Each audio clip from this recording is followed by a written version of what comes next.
In front of me is REALME Narzo 60, and today I would like to show you how you can apply animated live wallpaper called Magic Fluid. Start by opening Play Store and clicking on the search bar.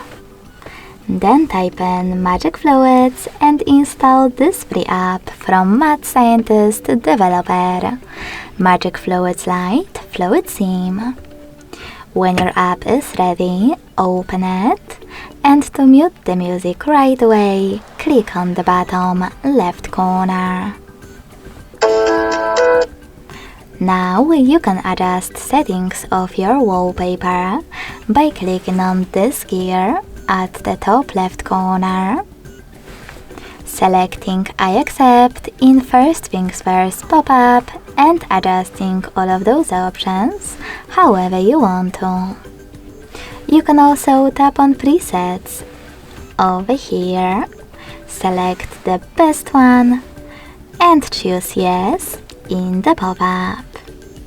Then click on this X at the top right corner and click on those three lines at the bottom right one.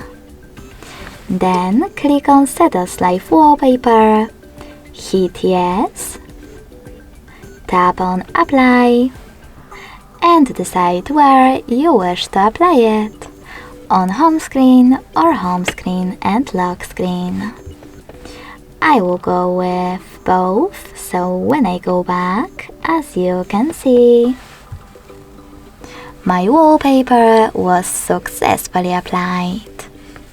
Thanks so much for watching. If you enjoyed this video, don't forget to leave a like, comment and subscribe. Bye!